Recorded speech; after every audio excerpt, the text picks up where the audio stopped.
Hi, my name is Dr. Roney, and I want to take this opportunity to welcome you to the Cancer Center for Healing. The purpose of this video is to basically prepare you for your day one exam. Right? My objective is to make sure that you know the steps prior to the steps happening. And I think that creates comfort, and I think that creates confidence, and so forth. And we know, just to articulate, we know you're probably with your doctors or your oncologists, they're not necessarily thrilled about you coming here. Maybe some family members are not thrilled. So I know you're putting a lot of trust in us. So we've developed systems to make sure that that trust is understood and that we gain that from you. And a video like this is a big deal. So let me give you an understanding briefly of the 4 pillars. I think that's really, really important before we talk about what's going to happen in day one. So pillar number 1 is testing. What tests are needed in order to determine a couple things? A, how aggressive this thing is or where you are in the cancer stage. And then number 2 with the testing is, well, objectively, is to try to figure out how to personalize your care, right? How to individualize it as much as we can. So there's a test that we send out to Greece called an RGCC test. That test gives us 3 bits of information. It gives us circulating tumor cells, right, which is a very good measurable that we use along the process, determine how well you're doing. Number 2, it'll tell us your chemo agents, right? So conventionally, chemo is just cookie cutter for the most part. You have this cancer, they've done this for 30, 40 years, they're going to use these chemo agents. The RGCC, the benefit of it, it'll tell you what chemo agents your body's going to respond the most favorably to based on your DNA, right? Which to me makes perfect sense. There is no one size fits all. Everybody's cellular environment's different, DNA is different, etc., right? So getting that test and understanding what chemo agents might work best for you, imperative. The other thing it's going to provide, or the other bit of data, it's going to tell us what natural agents your body's going to respond most favorably to, like your plant-based antioxidants, things like curcumin, resveratrol. It'll test a myriad of those, right? And we'll be able to determine what natural agents, right, without just spending haphazardly spending money, we're going to really start to individualize and personalize the care. When we get that test back, right, we can determine pillar number 2, which is, how are we going to attack this cancer? Do you need something aggressive? You know, whether it's low dose chemo here, we call it insulin potentiated therapy, or do you need to be referred out for conventional chemo or radiation or surgery, right? We don't know. These are all hypotheticals, but I just want you to understand that data that's provided from day 1 testing is going to determine what we do in pillar number 2, right? Now, everybody is recommended pillar 3 and 4. Pillar 3 is how are we going to boost your immune system, right?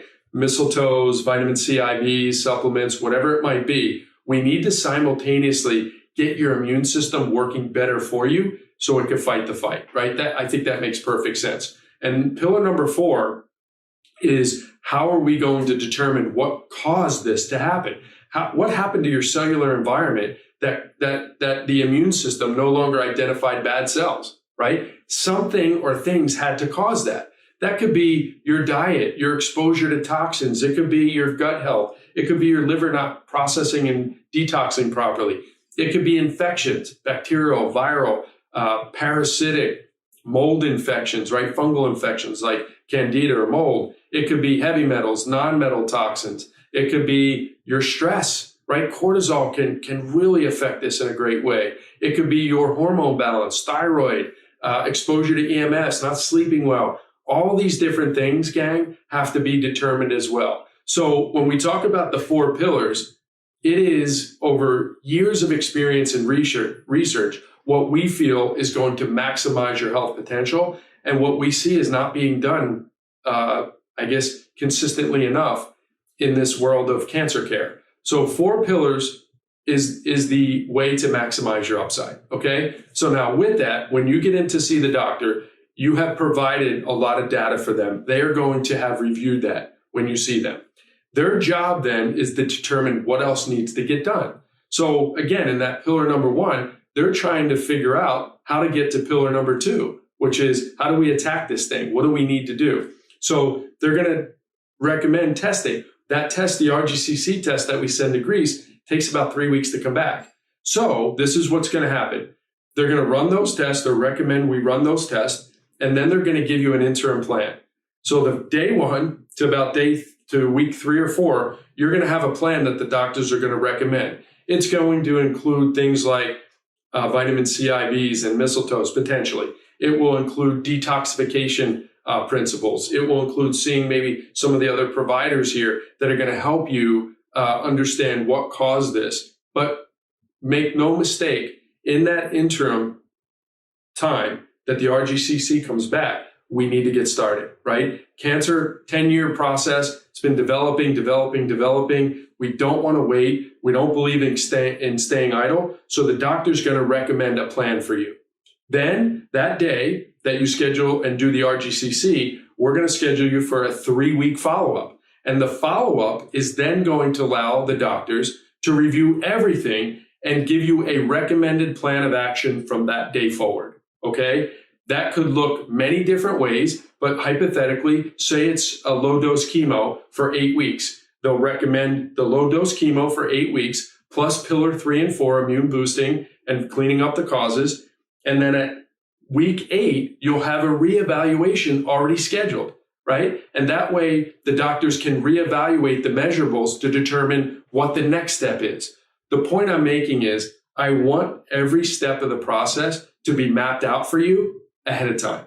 That way, you know where you're going. You know the crossroads, right? It could either we do this or we do that, and you understand it ahead of time. And I think that's vitally important for your ability to have low stress and just heal, because you know we have our I's dotted and T's crossed, okay? Hopefully that made some sense.